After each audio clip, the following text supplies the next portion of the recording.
This is the Cinereelists, episode 670. My name is Kyle. My name is James. And my name is Zach. And we're here to talk movies, movie lists, and movie obsession for the next hour or so. We also have to talk the Super Bowl of movies. Oh, okay. We're going to talk the Super Bowl. We're a couple weeks late on that one. Yeah, so what do you guys think of that Chiefs versus Eagles game? No, the Super Bowl of movies. Oh, okay. Oh, okay. The Super Bowl of movies. I guess it is technically the Super Bowl of movies, right? I think technically it's not the Super Bowl of movies, I think it is. but figuratively it is. I think technically it is. I mean, technically it's not the championship football game of movies. I'm a pawn Tony. That's true. If you had to draft a football team of actors and actresses, let's fantasy draft this. I feel like we've done this on the show. Haven't we done this? No. A fantasy draft of Like what of movie? A football team? I feel like we have. Are we just picking the players on the field or the entire 40-something players on a football team? I mean, we can pick major positions. No, Zach, you and I did the Olympics. Yes, we did that. That was the fun. Olympics. No, I want to be like, that. I want Adrian Brody as a cornerback. Like, I want to. You want Adrian Brody as a quarterback? He's like 55. Cornerback. Okay, he's still 55. Okay, free safety. They don't run as much. He's tall. Are we only picking people that were nominated this year? Oh, that'd be good. Yeah. He's almost too old to be a head coach. No, I mean, there's. How old was Belichick when he retired? He's up there. There's a couple that hang on, but most coaches are out of the I feel if game Adrian by Brody was the mid-50s. coach, they would miss the second half because his halftime speech would go on so long. He would just be piping them up or hyping them up in the locker room. He has the record for the longest speech at the Oscars now. Yeah, and the longest gum throw at the Oscars too. That's true. I forgot about that. Okay, we're getting into it too fast. Sure. Okay. Hold up. Welcome to the podcast, guys. We are going to jump right into the Oscar chat, but before we do, I need to remind everybody there's a video version of this podcast on YouTube. Go check it out there. You could also support us on Patreon, patreon.com/Cinereelists. You could leave us an Apple Podcast review. We'd appreciate that. Just take you a few moments, totally free. If you haven't done it yet, do that. Or send us a listener email to heyguys@cinereelists.com. Links to do any of those types of things are in the description of this episode. So go check it out there. Let's talk Oscars. All right. We've dipped our toe into it. Let's jump fully into it. Technically, it's the Super Bowl of movies. And figuratively. A couple nights ago, the 97th annual Academy Awards was held. We watched it, and now we're going to discuss it. What do we want to do? Do you want me to just kind of recap a little, then you guys jump in, and then we talk highlight? Like, as far as winners go, should we do that first and then talk the other stuff? Or I don't know. Yeah, let's start with best animated short and go from there. Best animated short. How about we start with best? Just because that's how you won the Oscar pool. How dare you? Well, okay, let's start the Oscar pool then. Okay, you brought it up. We'll start at the Oscar pool. We as we've been known to do in the past, we ran an Oscar pool. We had what was it? A decent amount of people come out, considering we didn't release the link until like a week before the actual event. And the results are in.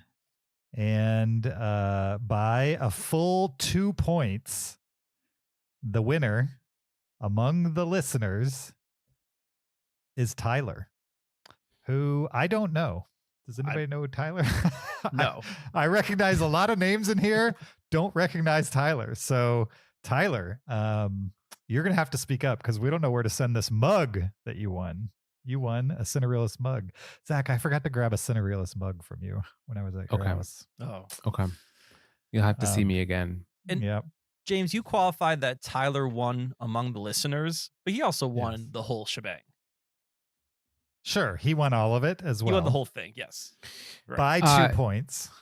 Yeah. Can we talk about the shebang for a second? Sure. Yes, please. So I realized mid-Oscars, according to James, that I had never clicked submit on my ballot. Oh no. So if you'll notice, my ballot is not on here. I did notice, and Yeah. I judged harshly. Yeah, absolutely, as you should. But I will say I added up my points and I got 43 points. You never hit submit, doesn't count. Now, hold on. I'm not saying that I won the OscarPicks.app leaderboard or anything like that because I didn't submit. Mhm. Had I submitted, though, I got 43 points. That's pretty good. Yeah. And before anyone in the Cinereelists claims a victory lap, I did win as far as the three of us goes on our episode. I mean, those are separate things. Those are separate things. I will agree with Zach. That Separate Okay, things. so amongst the three hosts of this podcast, the OscarPicks.app winner is Kyle. Thank you. And the picks we picked during the episode winner is Zach. Is that what we're saying? To be confirmed. To be confirmed. Hey, confirm it, man. It's on. It's on air. It's recorded. I've got the ballot right here. Right. Now it's a I will say, pretty blurry ballot you got held up right there. I will say, the OscarPicks.app leaderboard. Mhm. There's no contest. There's no official contest at all of the three hosts versus each other. How they appear on that list. It's just who wins the leaderboard. It's And that's total, Tyler. It's total bragging rights, and technically, Kyle has the bragging rights It's for not- winning the OscarPicks.app leaderboard among the hosts. Which is a less prestigious award than winning the Oscar predictions episode. Says the guy who didn't submit in the first place. I didn't need to because I was confidently winning the Oscar predictions episode. Well, I'm not going to brag that I got second place on the OscarPicks.app. second place overall, but first amongst the hosts, and that's the real victory right there. No, with an asterisk, first among the hosts that entered. There's no asterisks. Yeah, first among the hosts. You chose not to enter. You forgot It's to not. submit. Those There's are no not all the asterisks here. hosts. There's Those no are not all the glitch. hosts. Those are the hosts that entered. There are Well- three hosts, and these are only among two of them. Why should my glory be dampened because of your lack of? It's follow-through? not. Kyle, you absolutely won the Nope. OscarPicks.app leaderboard among the hosts that entered. Yeah, but again, it's the qualification. That's undeniable. It's That's the undeniable. asterisk. Well, it is. Yeah, that's undeniable. Now, had all the hosts entered, you wouldn't have won. That's clear. I don't know. You never hit submit, so we'll never know. Well, it's who actually would've very won. easy to We tell. only know officially who won because it's on the internet. Well, and that was Tyler. And he did a great job, and we're proud of him. It's a shame you didn't win the Oscar predictions episode. That's a big shame. Yeah, but at least I'm not James at doing anything. I won both last year, so I'm Ooh. fine. Okay, so you've had the mightiest fall. Yeah, 43 though might be a record. I've never That's heard of high. anybody But, scoring 40. Zach, do you know Where- what the difference makers were? Yeah. So you'll have to tell me which ones we diverged on.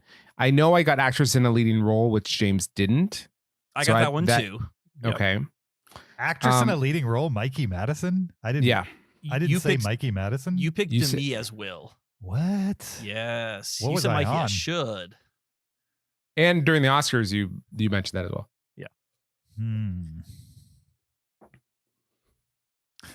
I missed leading role actress, like you mentioned, director, international feature, short film live action, short documentary, short animated, and animated.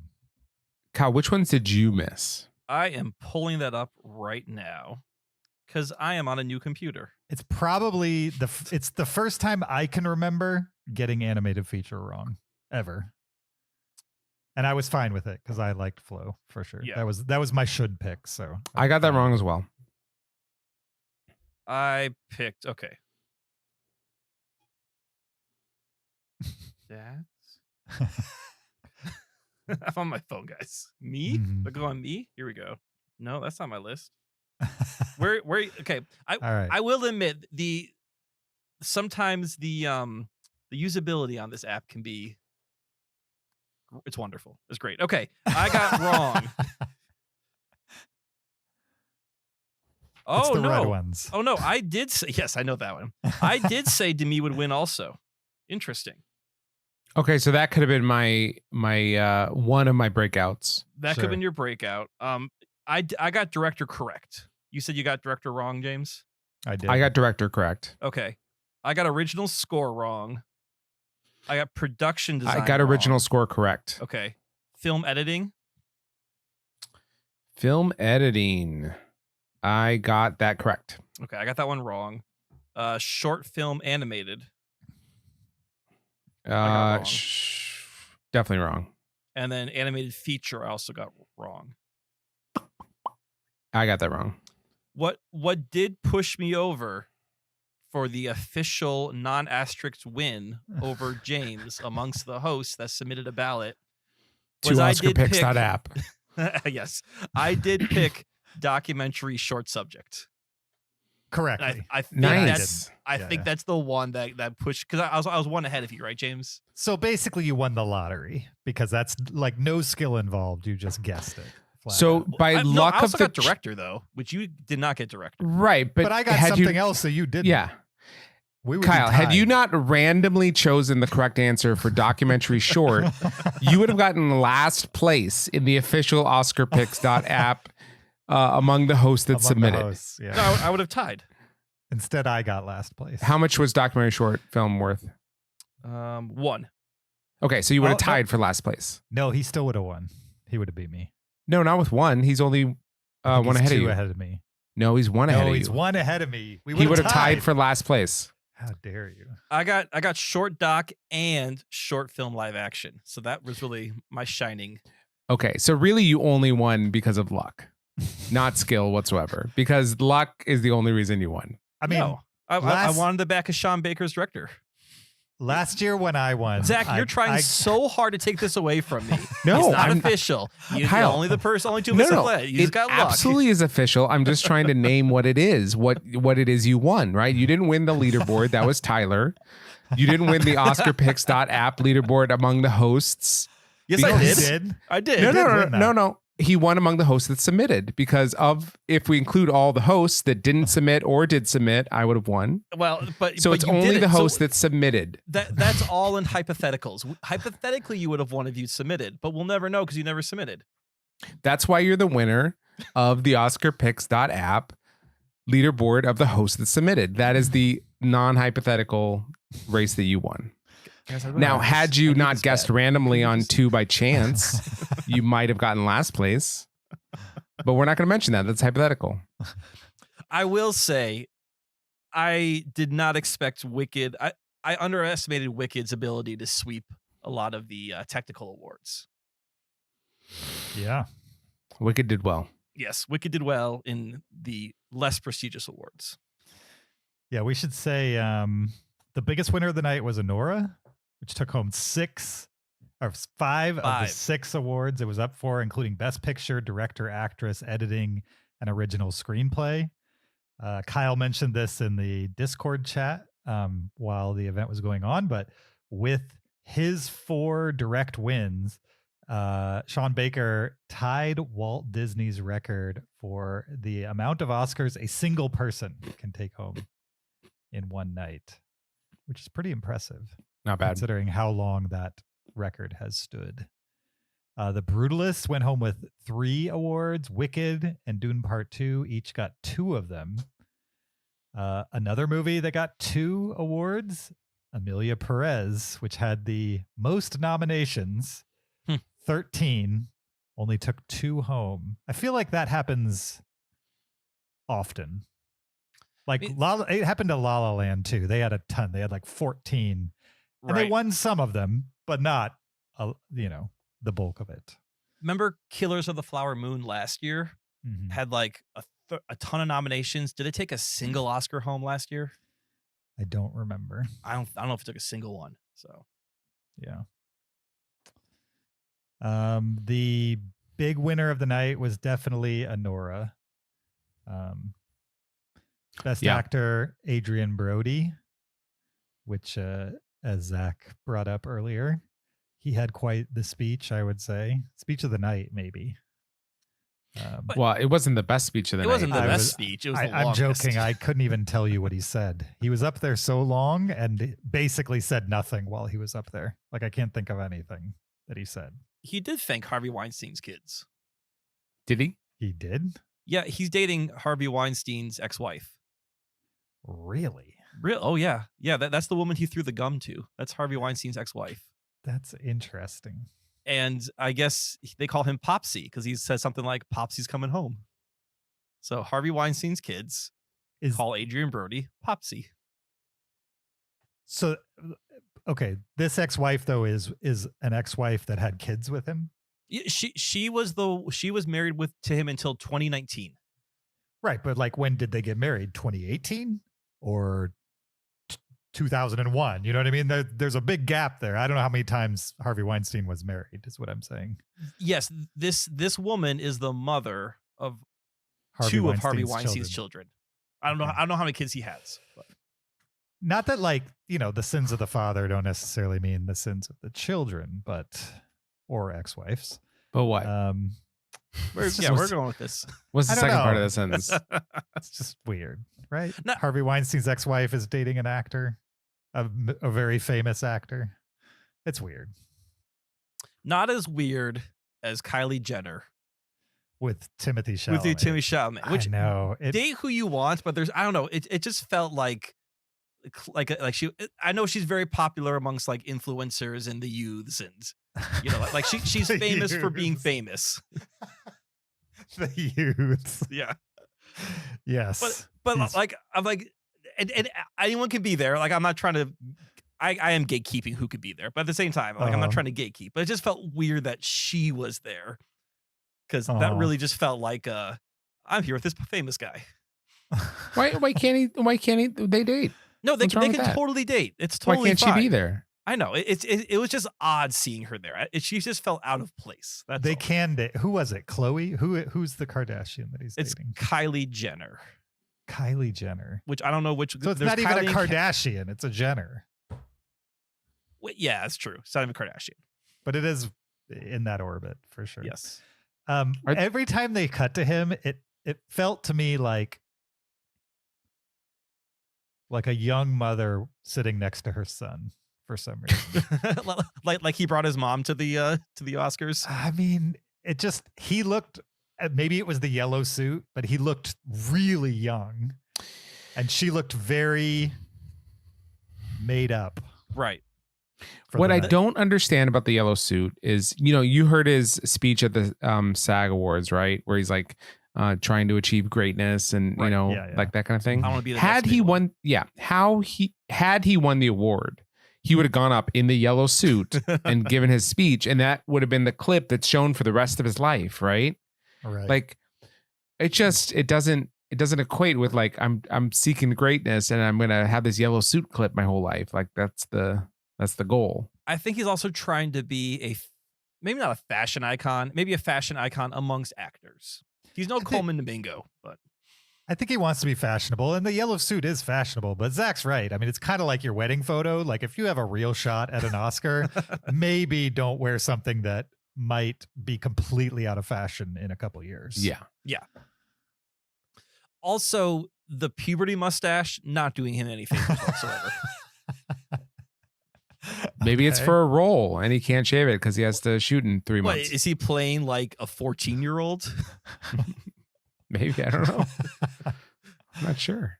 I mean, maybe it's for Call Me By Your Name too. You know what I felt about this Oscars? I felt it lacked star power. It didn't feel like there was a ton of superstars there. Like, are you talking? Like, who did you need?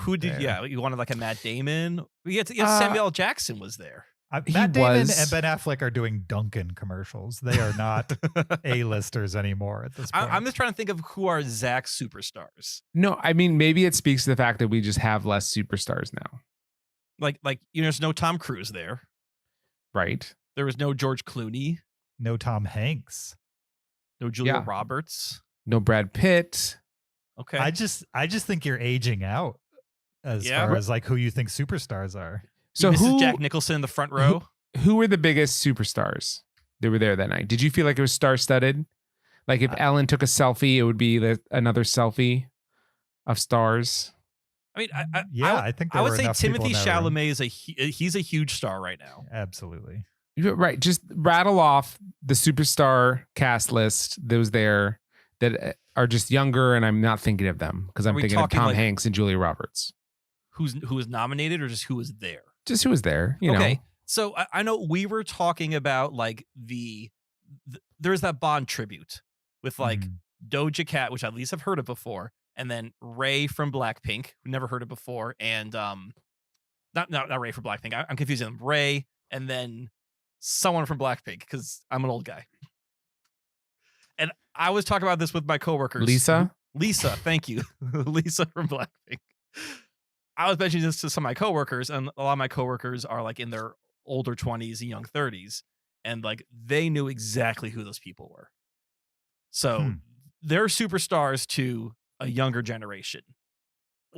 We might be getting old, Zach. So you're saying Lisa is the Tom Hanks of today? Technically, Lisa is the Tom Hanks of the Oscars. Because Mick Jagger was there, and I was not impressed. There's somebody there named Julia Fox. Do you guys know who that is? Oh, she's from Uncut Gems. Evidently, she's a big deal. Well, because she was naked on the red carpet. Ariana Grande and Demi Moore. You don't think they're big? Yeah, I would Big say Ariana names? Grande is a big name. Like she's a star. Halle Berry was there. Selena Gomez. I mean, I know that's not your generation, but Selena Gomez is the most followed person on social media. More than Kylie Jenner? More than by like a mile. Really? Hold on. Selena Gomez is the has most followed person on social media. She has an insane social More than media like a presence. soccer player? No, more than a Jenner. Oh, I find that hard to maybe believe. maybe what's his name? The one soccer player has bigger. Ronaldo? Messi? No, not Ronaldo. Come on, Zach.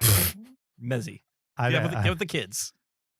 Okay, Selena Pele Gomez on big? Instagram has 421 million followers. Okay. 421 million. What about Kylie Jenner? Kylie Jenner. Okay. Cristiano Ronaldo has 673 million Okay. followers. So I might be wrong. which is Okay. more than Messi, Kyle. by the Kylie way. Jenner, 394 million. So yes, Okay, Selena so- Gomez has more than Kylie Jenner. We're gonna go by Zach's rules. Of the celebrities that were in the room that night, Selena Gomez has the most followers. I'm willing to bet that's true. Yeah. But what's his name? Cristiano Ronaldo? That dude opened a YouTube channel and had like 10 million subscribers in like 4 hours or something like that. It was insane. That's because he's very famous. Well, he's also. I mean, he's probably more internationally famous than Selena Gomez. I think that's fair to say. Totally fair. Anyway, yeah, so Selena Gomez is a big deal, even if you don't care. Cynthia Who said- Erivo, I think she's a big deal on some level. Maybe not a superstar, but could be someday. All right. Andrew Garfield, he's a big deal. Miley Cyrus, Goldie Hawn. yeah, I mean, a big deal to me, but I don't think people care about Goldie Hawn. Amy Poehler was there. Big deal. Yeah. Okay, so you guys feel this was averagely star-studded, or perhaps even above average star-studded because it had No, I would Miley say Cyrus. my stars in quotation marks were not there. But I think that's just because my stars are in their 60s and 70s, and they're you Gotcha. know they're kind of aging out of all that. And all Right. all the big names that you guys mentioned that you really highlighted were all musicians. Yeah, Mm, because Like Ray, Lisa, Miley Cyrus, Selena Gomez, multi-hyphenates anyway. Yeah. Ariana Grande. Yeah, they're all Okay. singers. Multi-hyphenates. and I think the Oscars like looked at the Grammys and was like, we can do that. And so we can have Ariana Grande sing. We can have Lisa and Ray and for the record, Selena Gomez is not a singer. I mean, she is a singer, but she started as an actor. For the record. Then released music and continued to act. So I think she's actor first. I mean, technically, she's more famous for being a singer. I don't know. She's definitely more famous as a singer than as an actress. I would say singing brought her fame because like she was on Disney, right? Yes. Yes. Yeah. And I think like Disney people knew who she was. And I don't remember. Or one of those, yeah. Then she became a singer and that gave her exposure to the people. And now but she's not a good enough singer to have 419 million followers on Instagram. Well, what is her acting? She sings. James, you know what is the acting role that brought her the majority of those followers? I don't know. I'm aged out of Selena Gomez. Wasn't she? I couldn't tell you what show she's on. I can tell you what show she's on right now. It's a hit show that gets all kinds of awards, and it's called Only Murderers Left in the Building. No, I understand that's not the name of the word. Whatever. What's so only murderers left in the building. Inside the hospital. Grandpa.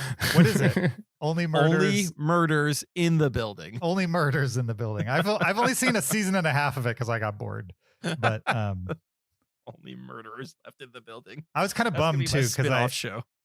Steve Martin and what's the name? The other guy, Marty Short. It's so close to a Three Amigos reunion. Yeah, but Chevy Chase is an a-hole, so it's not going to happen. All right. I asked ChatGPT, is Selena Gomez more famous for being a singer or an actress? Try to quantify it. All right. And it says Selena Gomez's prominence as a singer or actress can be accessed through her achievements in both fields. Are you ready for the answer? Sure. Why not? Wait, is that you asking or ChatGPT asking? That's me asking. Okay. Yes, we're ready. It doesn't really pick a side. It doesn't. Okay. She's the most followed woman on Instagram. Unless you force it to. You have to tell it like, no middle of the road. You have to pick one of them. Okay. Selena Gomez is more famous as a singer. I said pick a side. Yeah. I mean, billions of streams, multiple chart chopping albums. Yeah. I don't think people I never start said taking she her wasn't more famous as a singer. That's exactly what you said. I don't believe I said that. I think what I said was she was an actor first, then became a singer. The reason why people paid attention to her as a singer was because she was kind of famous as an actor. Well, she was decently famous amongst a very specific age group.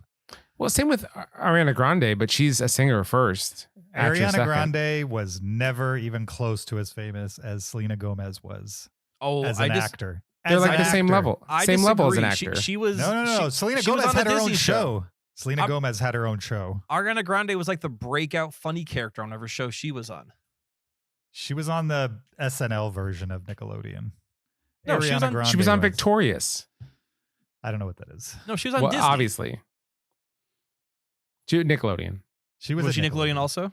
Yeah. Okay, I thought she was Disney. No, because she's on Victorious, which was a huge show. Documentary with Dan Fogelty or whatever his name is. Anyways, which is a okay. So all the stars are music stars. I got it because there's no movie stars. Check. No, there's Timothée Chalamet is very big and he was in the room. All right, there was one. Zendaya wasn't there. I know she wasn't awarded up for anything, but just she's a big star. Her movie was up for stuff. No, it wasn't. Challengers was not up for anything. Dune. Oh, Dune. I forget she's in Dune because the chemistry between her and Chalamet was not there. It was there. No, the movie was good. That's like its one fault, I think. You wish it was Kylie Jenner in that role instead? No. I wish Denis Villeneuve had made me believe those people actually loved each other. That's what I wish. Before we move on to the next one, I should say I'm giving honorable mention credit to who? Alan G for his ballot name. I think that should be a competition next year, is listener ballot names. Okay. Because his Conan O ballot is pretty great. I laughed to myself when I read that. Also, probably not intentionally funny, but Scott Wagner's Perfect Ballot with a score of 17, also hilarious. It's the confidence. Right. For sure. All right. Let's keep going here on the Oscars. We got Mikey Madison for Honora. She was good. Her speech was short and not rambly. I mean, we got to give it to Adrian Brody. At least he didn't like forcibly kiss anybody on stage this time. Which is what he did last time. Yeah. Crazy. I kind of appreciated that he cut off the orchestra too. Like, I would have appreciated had he had anything interesting to say after that moment. And he did that the last time he won too. Oh, did he 20 years ago? Oh, really? Yeah. Okay. I forgot about that. I'm of the opinion though that they shouldn't cut off the speeches. I think the speeches are the main thing that people actually are tuning in to watch. And honestly, if you had cut Conan O'Brien's song about not wasting time, it would have made enough time for all the speeches they cut off. And I always feel bad for the guy that goes up to the mic to say something and then he gets cut off by the music. And so he doesn't get to say anything. Mm-hmm. So you're saying you would have preferred if the composers for Emilia Perez just sang an entire song on stage because no one was going to cut them off. That was annoying too. That was so bad because there was a third person that didn't get to say anything because of that. Right. Sure. It was so sad. You don't like go up there and sing. It wasn't the song they won for in the first place. It was just another song from the movie. Mm-hmm. They should have played them off and then had an announcer come on and now a speech from the third guy, you know? Yeah. But yeah, I think people should be allowed to give it as long a speech as they want. Best non-political acceptance speech, I would say, goes to Kieran Culkin. I thought he was funny with his anecdote about his wife. That was funny. At least entertaining as far as I did enjoy that. It was entertaining, but he kind of kept hammering the point home, and I really got uncomfortable vibes from his wife the longer he talked about it. Like at first he was like, "You think she was uncomfortable? Come on, her husband." Her longtime husband, who she has children with, just won the biggest award in Hollywood. You think she was uncomfortable? I think she was enjoying herself. No, I think she was enjoying it at first, and then he kept going on like 4 kids. We promise you 4 kids, and then she's like, okay, I get it. I don't know, like her body language was a bit along. I think she's very used to a sense of humor. Yes, yes, maybe that's the case for sure. Then you had Zoe Saldana winning Best Supporting Actress. You do not like calling her Zoe. You hate Saldana. It. You're like, I will definitely say her last name right, and I will always say her first name wrong. It's Zoe. Yeah. That's what I said. Zoe Saldana. Chiwetel Ejiofor. Then, that was good. She was the only one that teared up. I liked her speech. She seemed very into winning, and I like Yeah. I like that. Yeah. You could tell, like, I'm sure it meant things to everybody on stage, but with her it clearly meant a lot. She's been cool. It's not like she's a Jamie Lee Curtis who's been doing this for 40 years, but she has been acting for like a good 20 years. I mean, wasn't she a child actor? Was she in Britney Spears' movie? Oh yes, she's in Crossroads. Yes. Right, but that could have been like 25 years ago at this point. That was 20 years ago. Like the Britney Spears movie was in 2005? 21 years ago. Maybe 22. Why do you know the year of Crossroads, Kyle? Kyle's very good at years of movies. If you're going to play stupid movie games, you got to know stupid movie trivia. All right, fair enough. Original screenplay, Honora. Adapted screenplay, Conclave. I'm fine with it, but I don't know.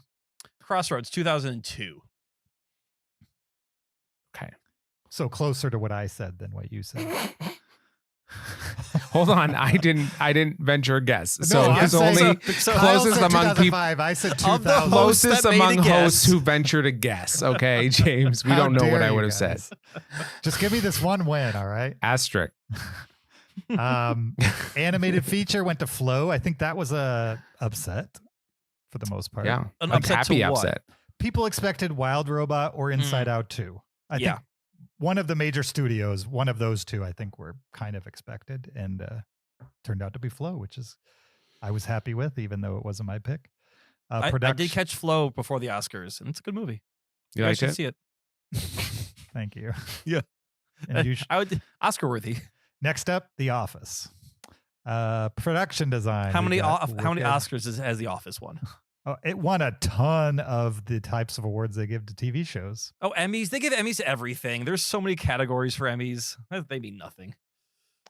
Yeah, best ensemble comedy, like 10 years in a row means nothing. Yeah, It's because there's no breathing room. Like, it's always the same shows. It's like Game of Thrones. Game of Thrones just wins every year because it's Game of Thrones. I was trying to figure out why Kyle was so hostile, and then I realized it's because it's The Office. You just name checked it, and then he goes into feral mode. I was like, why does he feel this passionately about the Emmys?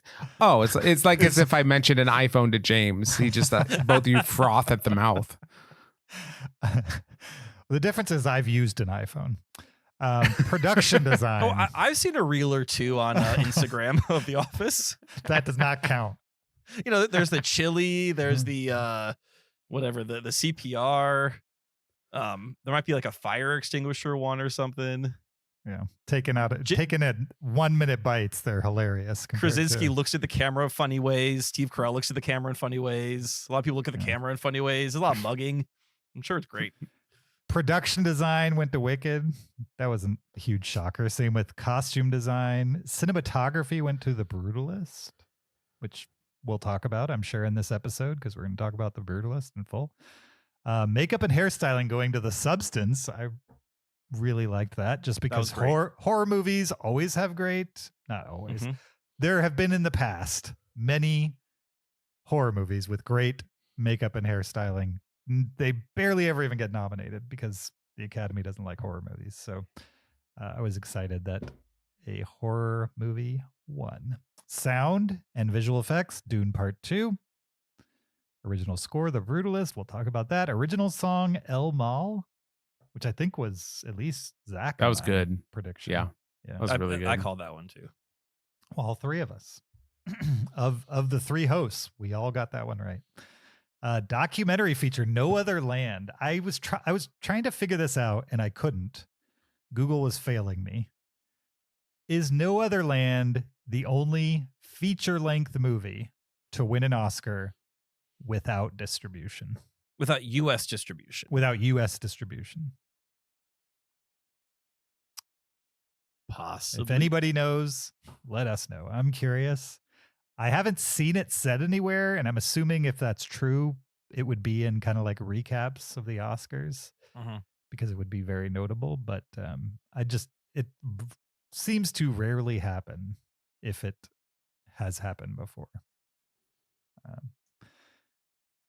Then we've got international feature, I'm Still Here, out of Brazil, which I've seen and is great. Should check it out if you get the chance. Animated short went to In the Shadow of the Cypress. Documentary short, The Only Girl in the Orchestra. Live action short, I'm Not a Robot. And that's the gist. Besides awards, is there anything else that you guys enjoyed or hated at this year's Oscars? So I have talked in the past about my dislike for bringing out very aged actors to do Best Picture. We had Al Pacino last year, who kind of rambled through it. Moonlight, La La Land, not the problem of Warren Beatty and Faye Dunaway, not their mistake, but definitely didn't know how to handle it in the moment. Well, it was partially their mistake. They weren't the impetus, but they could have opened the envelope, actually read it, and without saying a name out loud, said, "Can somebody clarify this?" Right, and that's what I mean. They didn't handle it properly. Right, and led to that whole thing. So we did have Meg Ryan and Billy Crystal, who aren't the youngest actors, but they're also not like Al Pacino old either out there. And I kind of appreciated, like, let's bring out, like, just past retirement age actors to do the to do the Best Picture. Harsh. No, not harsh, because you know what? It was funny, it was quick, and it went well, and it felt like it landed with the I don't know, the aplomb that I expect the Best Picture to, instead of Al Pacino be out there like, and the winner is, I forgot what won last year. Whatever movie, Oppenheimer, or whatever he did, or so it was. So sure. Oh, I'm reading the card and it says Oppenheimer. Nice. Yeah, One of the you guys felt like Al Pacino was here in the room with you, right? Yeah. It was, Mhm. yeah. It just transported you back to that moment. Absolutely. I thought, what'd you guys think of Conan O'Brien? What'd you guys think of having a host once again? We've had hosts. I know we last had year, one Jimmy last Kimmel. year, but Yeah. we went a couple of years without him. He was fine. That's how I felt. It wasn't anything like mind blowing. The only real good joke he had was, I'm drawing a blank. It was more of like a burn. Was it the Drake burn? The Drake burn. Yeah. Yeah. The Drake one was pretty. That was a pretty wild thing to say as plainly as he said it. Yeah. on a live broadcast. I liked the instrument playing sandworm. Yeah, that was because it just felt like classic Conan from like the 90s. The kind of bits he would do. What was the bear called from the 90s? Was that the naked bear? The humping bear. The humping bear. Or That's something what it like was. that. Yeah. He used to do bits like no, that. no, not humping. Another thing he did to himself. Right. Oh, That's right, what it was. Yes. Yes. You got it. You know who I would like to see host is who's like the Scottish guy who used to have a late night show? Craig Ferguson. I think Craig Ferguson would make a great host. Yeah, he'd be fun. I could see him. And he's probably out of the spotlight too much nowadays for them to give him an Oscar stage out of nowhere. But I think he'd be good and charming, and he'd get away with like saying some things on stage that maybe not everybody could get away with. Kind of like Conan, I think, gets away with a lot just because it's hard to really take him seriously when he's got a giant dune sandworm playing a harp and stuff like that. All right. Anything else? The Oscars themselves. There was a whole lot of Wicked at the beginning. Mm-hmm. Like they front loaded it with a lot of Wicked songs. I mean, they're trying to get people to watch. Yeah, I think. Does anyone know what the ratings were? No. They are down 7% from last year, and it's the first Oscars in 4 years to drop viewership. Oh, the headlines I'm seeing are all they saw improvement. Okay, that's not what I It's read. up 1% from last year. Okay, I read down 7. Variety says it hit 19.7 million, up 1% from last year. Washington Post says they saw improvement. Vulture says they changed for the better. Okay. Changed what? All they did was get rid of the ratings. original songs. Oh, okay. Ratings changed for the better. Gotcha. Maybe Hit original 5-year estimates high. were 7%, and then they've clarified it after all. Yep, right. Maybe the numbers are in. If I can find the article I read, I will share it with you guys. No, I definitely read this. I'm not just making numbers up. No. I believe you read it, but I love that you're going to look for the article that says that rather than all of the articles that don't. No, because I'm just curious to know, like, when was my article written at a different time? Like, Sure. I'm not saying that yours are wrong. I'm just more Yours curious was to written know, like, 3 why weeks did I ago. read something different than what you read? Yeah. I thought the guys who won the documentary winners from No Other Land. I thought their speech was good and also didn't feel like Michael Moore-ish inflammatory. You know what I mean? It felt like just two people giving their opinion on stage. You know what I mean? Or saying what they need to say versus somebody trying to stir stuff up. You know what I mean? And I thought it was a classy way to accept that award. Why was there a big Bond thing? Sorry, I found the article. It was written today at 10:45 a.m. on the AV Club. And the headline is Oscars viewership drops for the first time in 4 years. And they're saying 18.1 million people tuned in, which is 7% less than last year. And this is based on Nielsen. Okay. Well, it's since been updated to 19.7 million. Wow, Nielsen really letting me down. Or AV Club letting me down for not updating the article either. Just leave this out here, fake news. I mean, it might have been that Nielsen had one estimate and then they like added online numbers to it or something like that. You never know if they're trying to get like a total number. I'm sorry, Zach, I cut you off. What was with the Bond thing? That was the most pointless thing they did all night. I have one theory on that. Okay. And that's just this past week. Is it the Broccoli family, like Barbara Broccoli, who was in creative control? She just, or whatever, they sold the rights, the creative rights of Bonds to Amazon. Mm-hmm. And I noticed during that tribute that there was a lot of focus on her and her family and what they did for the Bond franchise. And I wonder if this was sort of some weird, like, honorary achievement, you know, recognition for all her work, because she will no longer be a part of Bond. So I'm sure she can no longer receive any kind of awards. I mean, Do you think it might have been a stipulation of the sale? Like a I don't know why the Academy would be involved in the stipulation of the sale. I was wondering if the Academy was just like, well, we might as well honor her, and people love Bond, and we can get Doja Cat to sing a song. I mean, we should honor like the daughter of the person that was in charge of Bond. But she's been in charge for as long as Bond's been popular, basically. Right. Yeah. She has been in charge up until recently. Okay. Yeah. That's my only theory of why they were doing it. I can't think of any other reason why. I doubt they just threw together 5 Bond songs with 5 different singers at the last minute. I think this was in the plan. Okay. And it just happens to line up pretty well. And Adele was busy to sing her own song. That's the other thing is, like, if you're going to have a Bond tribute and it's going to have Bond songs in it, you don't use Skyfall unless you have Adele. Isn't Shirley Bassey still alive? I don't know. You can bring her, assuming she is, bring her out. That's what I'm saying. Like, it kind of would have been cool. It wouldn't make any sense from a timing perspective because it's not a Bond anniversary. It's not anything. There's no reason to have a Bond thing there this year. But if you're going to, get the original singers.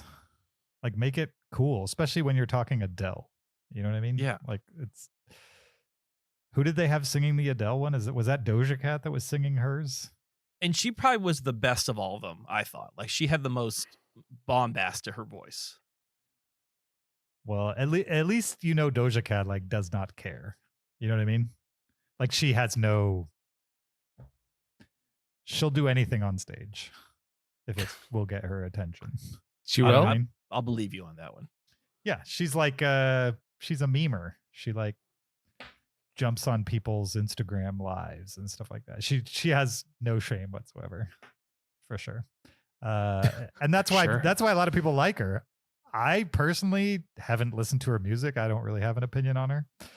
And I didn't think she was a particularly great singer, but I think she was at least interesting up there.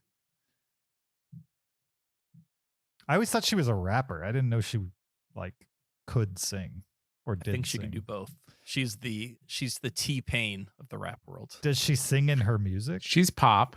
No idea. You don't know either. Can anybody name one Doja Cat song? I can't. I don't know the name of it, but I know like the hook to it. Okay. And I can't say it because it uses words that are inappropriate for our podcast. Well, you could skip over those words. You don't have to say them. But that's the only word I know from it, and then I don't know the melody after that. I don't know. I will tell you the moment I think shocked me the most, and that was the opening that we were doing a full The Substance opening. I liked that opening. I liked it, but man, a little early. A little early, like to be going like body horror, people crawling out of someone's back stuff. Yeah, my 4-year-old was watching with me. Yeah. And I ushered him out of the room like 3 seconds before that happened. Did you know it was going to happen? Well, as soon as they showed a clip from The Substance, yeah, I didn't know what clips from The Substance they would show. Smart. Yes. So he left being like, why do they have medicine? You know, because it showed a vial of medicine. And then 3 seconds after he was out of the room, Conan O'Brien is coming out of her back. It was, that would have been like a formative experience, I think. Oh yeah. He would have always remember that moment his Right. whole life. So I think that's a little, I mean, as an adult, I'm fine with it. But like as a parent, it's like, that's a little without warning in case anyone's watching. Wait, how old is Jacob? 4? He wouldn't remember it. I disagree. There's definitely things I remember seeing at a young age that could kind of burn. Like he may not remember the context. That was like I was watching the Oscars with my dad, but he remembered. I remember watching TV and a guy crawled out of a woman's back. He would remember that. He won't remember it. He'll barely remember anything at 4. What, Jacob, or James, you have to remember, it's still, he could have had nightmares that night and then nightmares for the next 3 months, and he would have remembered that. I'm not saying it's not a problem or problematic. I'm just saying I don't think it would have scarred him for life. Come on. What? Well, that's different than remembered. I'm just saying. And I'm also not saying you should have kept him in the room and forced his eyes open to watch it. You did the right thing. I'm just saying. Clockwork Orange him into that.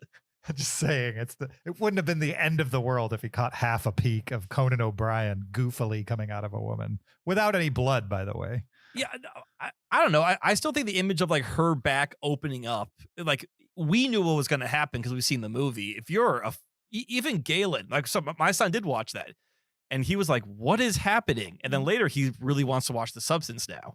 Like after that, plus seeing all the creature effects, he's like, can I watch this movie? I'm like, no, you cannot watch this movie. That's probably the bigger issue is like how many people watch the Oscars and how many people have seen The Substance and even know like what that is. Get the joke, yes. Because The Substance was not a big box office hit. I mean, in certain circles, a lot of people saw it, but outside of those circles, nobody saw it for the most part.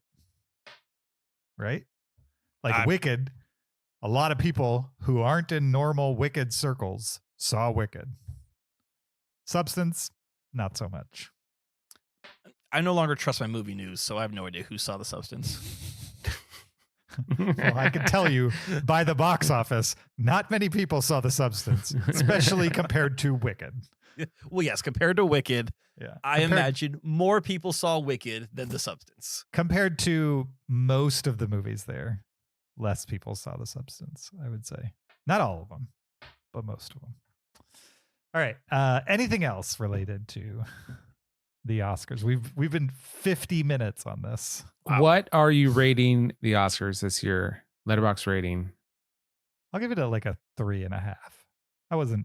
There was nothing in it that like I'm going to remember long term, but it also didn't do anything to annoy me a lot.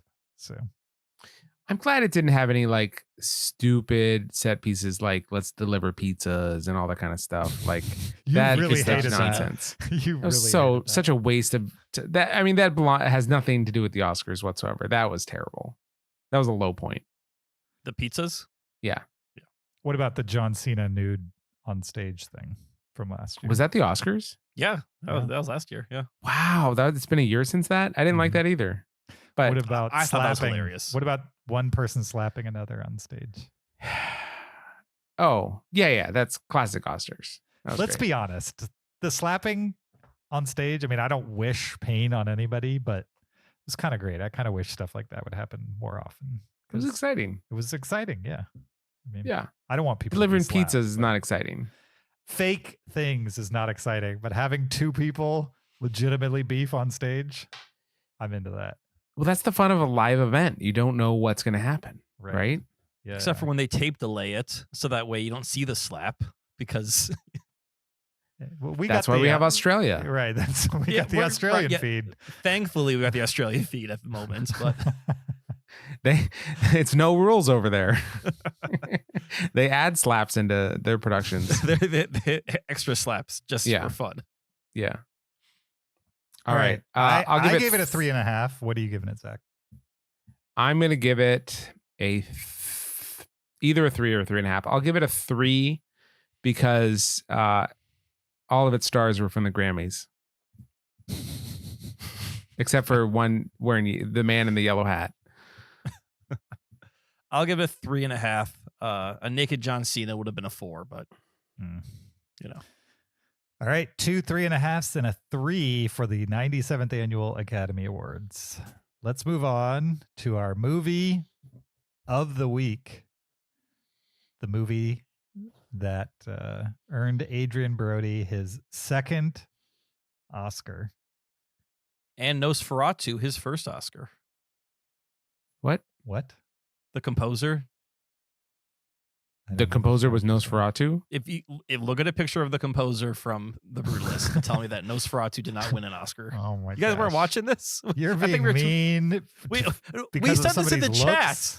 We said this in the chat. I missed it in the chat. Did you miss this, Zach, in the chat? No, but this sounds hateful. Oh yeah, really. It sounds rude. This guy is Nosferatu from the old movie or from the recent movie? From the old movie. Yeah. No, yeah. No, you should not talk about powder like this. That is that is inappropriate. Okay. The man is an Oscar winner. I don't know what you guys are looking at, but we're going to talk about The Brutalist right here after this clip.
That was The Brutalist, a 2024 epic period drama directed and produced by Brady Corbet.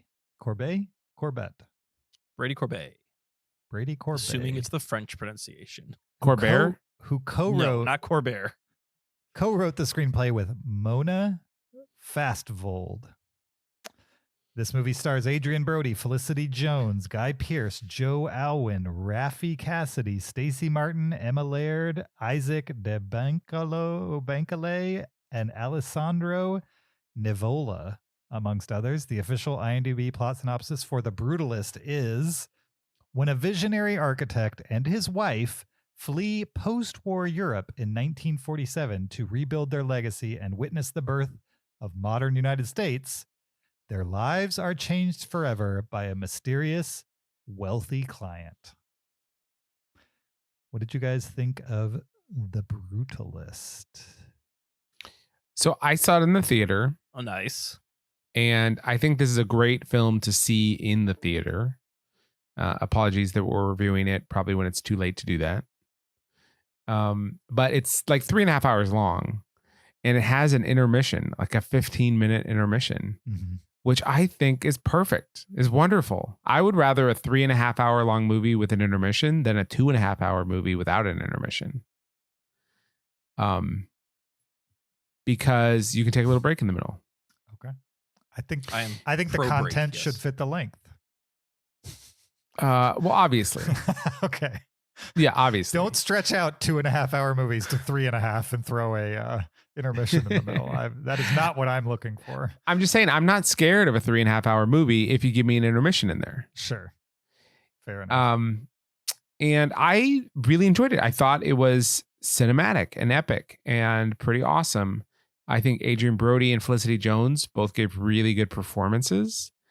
There was a performance, though, that I was not particularly fond of, and that was Guy Pearce's. I thought his was a little bit a different vibe than the rest. It was a little bit, tiny bit hamming it up a little bit. Little Okay, hammy. interesting. I disagree, but I definitely feel like his performance felt a little old-timey Hollywood.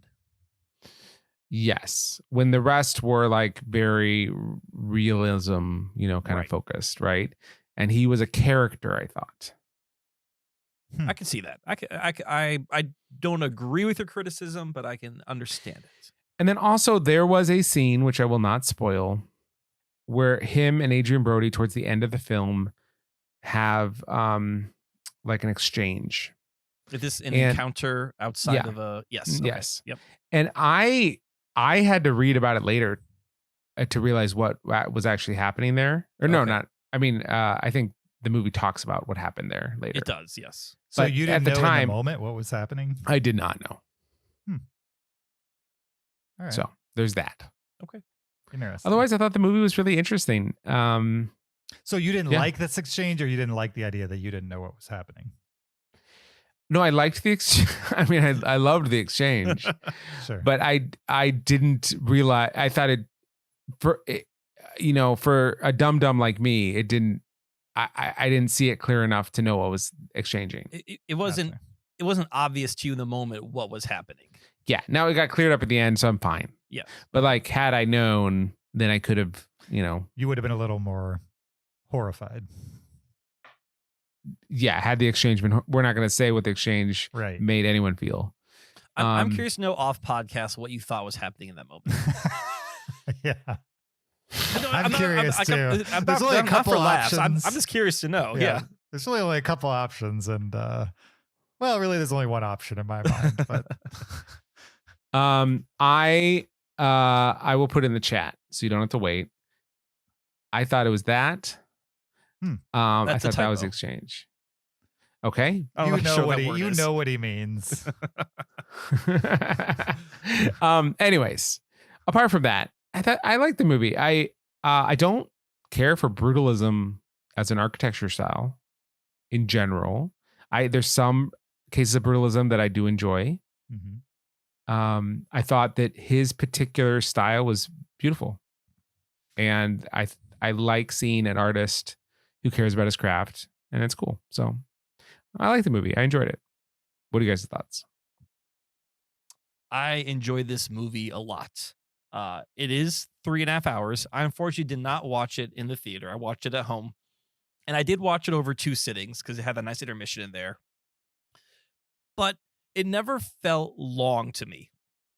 And it never dragged, and I never felt like I was waiting for the movie to end. And I think if I had sat through in one sitting, it wouldn't have felt all 3.5 hours either. Like, I thought this movie does a really great job of moving along, and that's mostly because of the performances. And I liked all 3 of the main performances. I agree with you, Zach. Guy Pearce was definitely doing a character, but as sort of like this new money post-war rich guy, it kind of fit sort of how he carried himself. And I think, I don't know if it's intentional or not, but maybe part of the inauthenticness of that performance is also the performance that this man is doing for people. Because he seems like a very performative character. Mm-hmm. Like, if you imagine the first time we see him, he's yelling about my library, and he's making a huge stink about this library. Not that I wanted, and like, yeah, maybe that character was disappointed by it, but like, he was making sure that everyone in that house knew how unhappy he was about this library. So I think maybe that is a performative character in general, and the Guy Pearce was playing it that way. That's my interpretation of it. He's also like very aware of other people and what they think about things. You know what I mean? Like, that's important to him. He didn't like the library until other people said they really loved it, and then people wanted to photograph it, and now he loves the library. He can't tell you why, because he likes it because everybody else likes it. Yeah, type of thing. Adrian Brody, he disappeared into this role for sure.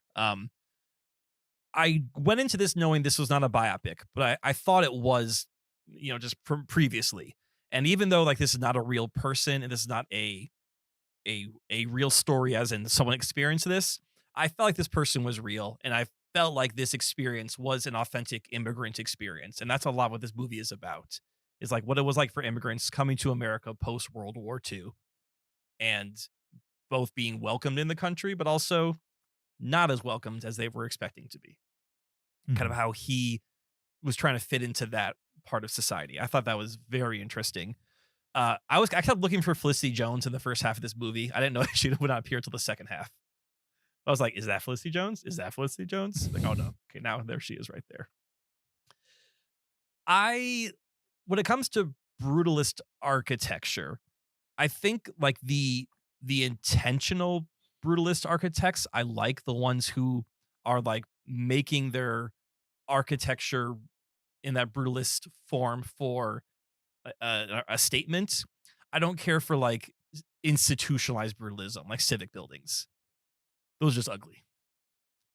But I think like actual brutalism architecture can be beautiful when it's done by an actual artist and not just by a civil engineer. Yeah. I think they can be interesting. I don't know if they're beautiful. That's not a term I would use. I don't know. The building in this, I thought the building in this movie was oddly beautiful for how large and angular it was. There's like these nice little touches to it. I mean, I think all that makes it interesting to me, but not beautiful. If I had one performance I didn't like, it was the son. It's been 2 months since I've seen it, so you'll probably have to remind me. It's okay. So he plays, I don't know who the actor was. He's playing the son of Guy Pearce. And right. He's the guy who like commissions the library at the beginning. Yeah, he commissions the library.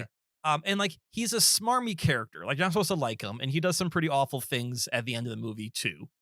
But the performance, that guy felt like he was acting too much. Mm-hmm. Where like he was just trying too hard to play like, I don't know, he's trying to like play Christian Slater. Yeah. That's what I was getting from that performance. So I didn't care for him on screen, but all the other performances on screen I thought were great. All right. James? I enjoyed this movie. I liked it a lot. I think it's like my number 4 on my top 10 list of last year. I don't have any huge complaints about it. I totally bought Guy Pearce. in the role that he's in. It helps that I don't remember seeing Guy Pearce on screen for like quite a long time.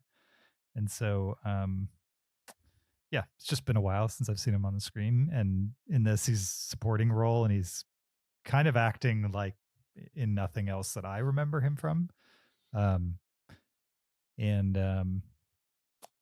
Felicity Jones, I'm not quite sure I understand what the big deal is because she's like barely in the movie, in my opinion, compared to Adrian Brody. Like she doesn't have much to do, and the scenes that she's in didn't feel like there were big swings from the movie's part for her character. She seemed like just another supporting character for Adrian Brody's what's the guy's name? Max?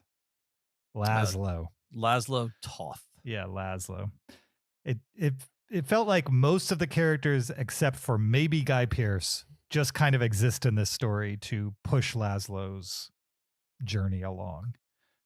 Guy Pearce, while there are certainly elements of his character that is helping push Laszlo's character along, he felt like he had his own kind of autonomy within the story as well. Yeah. Laszlo, I found even more than Adrian Brody's performance in The Pianist. You know, The Pianist is like a survival story, right? It's like a clear bad guys, and there's this one good guy at the center of the story, and you're just hoping, even though all this awful stuff keeps happening to him, you're just hoping he gets there, right? You're never given like a moral quandary where you're like, do I actually like this guy? Whereas The Brutalist is like, you want what's good for Laszlo and his family and his orbiters, but he's also kind of a jerk. And so there are times when things are happening to him and the people he loves that are kind of on him for just being very hard-nosed about everything. I don't personally consider myself like an artist, even though I guess parts of my job include creativity and creating things somewhat out of nothing. But I don't have any preciousness about the things that I create for the most part. So I don't really relate to that kind of an artist, like I guess what people would consider like a true artist. But there's got to be a better way than being like a jerk to everybody and like not compromising ever on anything, even though it was clear that he probably should have. If he cared about other people at all, he would have at least entertained compromise in some situations. So I don't want to talk spoilers, but at the end of the movie, there's an epilogue. And through the epilogue, we learn kind of what motivated him to build this building. And I think that's why that's one of the reasons he did not compromise on this building. Because we don't really see other buildings he works on. The movie's really about him building this one building. Yeah. And you're watching this and you know, they're like, oh, we need to cut 5 meters off of here. And he's like, no, we will not cut 5 meters. It has to be this tall or I'll add it to this. And he seems like not the torture artist. He seems like a stick in the mud. He's not going to budge on it. And then you get that epilogue and they explain his inspiration. It was a good epilogue. It was. And I was like, oh, okay, that's what I think. For me, that explained why he was so fastidious about it has to be built a certain way. Because this building was more than just a structure to him. This building was a catharsis for him for things he had experienced. Here's my issue. The epilogue was very powerful. Yes. But it's all fake. It wasn't a real guy. It's not a real epilogue. It's weird to epilogue a fake person. Yeah. I don't know. It took away from it. But see, for me, it didn't because he felt like a real person to me, even though he wasn't. It is interesting that even though this person never existed, the movie did feel like a biopic. Like I think they structured it like a biopic, which I'm sure other movies have done, and like we just don't notice it because it's just a character in a movie. But in this one, probably because of the time it covers, both in the main film and also including the epilogue, and just the style and the fact that, like, to the filmmakers and the actors' credit, everything felt lived in this movie to me. Yeah. And even like the cinematography was beautiful and interesting, but was not flashy enough to be distracting from the feeling of this world being lived in. Like, I never once felt like somebody was doing something just to be artsy type of thing. It felt all like pieces of the puzzle. And I think that's why it is interesting to me, because I think if you had made this in a different way, it would have been far less interesting than it is in the end. That being said, like, Brady Corbet, I mean, Childhood of a Leader is pretty good, I would say, but I've never seen his other movies, Vox Lux and The Crowded Room. Have you guys seen any of those? I've heard of Vox Lux.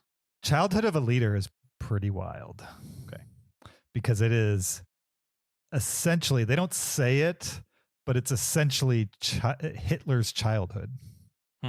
And so you're seeing what Hitler theorized, basically, his theorized childhood. You're seeing things that happened to him that hint at why he may have been the monster he was, type of thing. And so it's not a movie that, like, excuses his actions or anything like that. It's one that very gently toes the line, you know what I mean? To kind of be like, actions have consequences. You know what I mean? Good or bad. Yeah. And it's not always the person who does the horrible thing that, like, started it off, essentially, which I thought was an interesting position for any filmmaker to take. Anyway, Brutalist, to me, and I've only seen one movie, is a huge leap from a filmmaking perspective. But I've heard Vox Lux, which was the one before The Brutalist, described as, like, pretentious and unwatchable and stuff like that. And I feel like, just based on The Brutalist, he towed the line perfectly. But I could see going over the line and this not working out quite as well as it did, and it being pretty pretentious if all the pieces hadn't lined up the way they did. I mean, it's like the poster shot of Adrian Brody looking at the camera, and there's, like, the sparks flying in the front of it. Right. Yeah. It's a cool looking shot. Yeah. It doesn't serve anything. And so I feel like that shot right there, that's your walking line of pretension.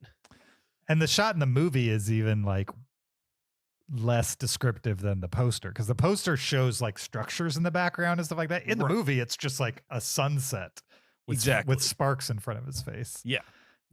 Which is a pretty artsy fartsy shot, but it totally worked within the context of that moment of the movie. Yep. Same for, like, the upside down Statue of Liberty at the very beginning. It's like the camera, like, wheels over. As for his Brutalist design, kind of felt like a lot of wasted space to me. Like, seriously, like the basement with the columns in the middle, like the football field sized basement. It was like, is this a multi-purpose room or what? Like, what's the point of that room? There was no point to it. It's a swimming pool. Right, but why? Why do you need something that insane? I don't know. I like architecture. My mom was almost an architect, not to brag, but my mom was almost an architect. Whoa. No, James, you can brag. No, you can keep it to yourself. The point is, like, I don't know what the point is. I like Brutalist architecture, but typically Brutalist architecture, ugly on the inside, but ugly on the outside to some people, but on the inside, very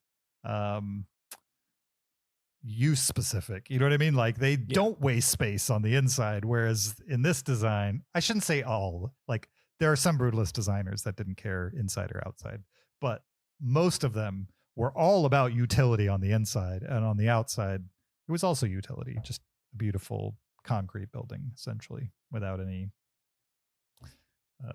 I don't know. I thought you said flair- brutalism wasn't beautiful. flair to it. I don't think they are, mostly. Okay. Interesting.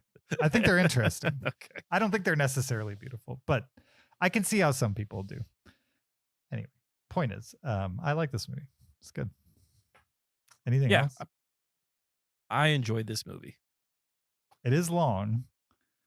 And if people watch it at home, I think it's fine to break it up into two. How do you feel, Zach? I mean, it's really like 2 hours and then the break. Yeah, you can break it up into two. Yeah. I mean, I break up a lot of movies into two. Yeah. All right. If you had to destroy one movie, would it be The Brutalist or The Pianist? Brutalist. I think I would destroy The Pianist. Okay. Zach, you asked the question. Tiebreaker, You gotta I would answer it. destroy The Brutalist. Interesting. Okay. I will say I've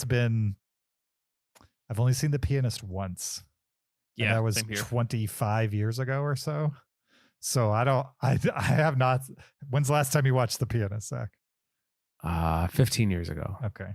Well, you have at least slightly fresher view on it, but It's good. There's probably some stuff in The Pianist that I don't remember, and it might be great or it might not be great. I don't remember. I need to rewatch it though. Yeah. All right. What's your letterbox rating for The Brutalist? I'm going to give this 4.5 stars. I also gave it 4.5 stars. I'm looking right now. I gave it 4 stars. All right. All right.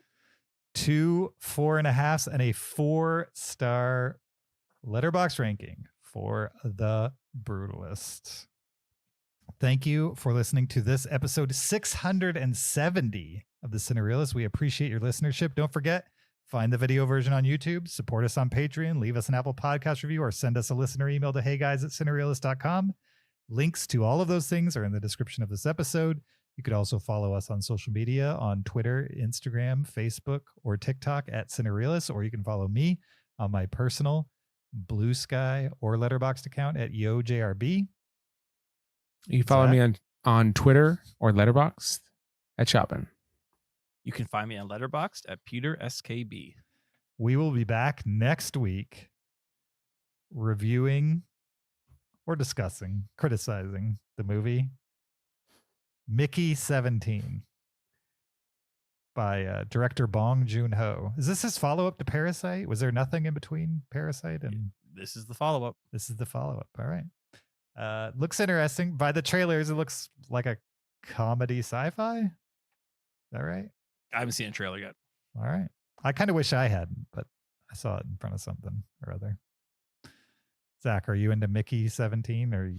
Yeah, I'm not too excited about it. I saw the trailer. It looked fine. I kind of got the sense of, I have this idea in my head of what it is, and I'm not interested in that. I'm hoping it's not what I thought it is, and that I'll be surprised, and then I'm totally into it. Okay. Well, I haven't seen every Bong Joon-ho movie, but he's never disappointed me. So hopefully the streak continues. Sure. Regardless, we'll see you there. Until then, keep it cinereal.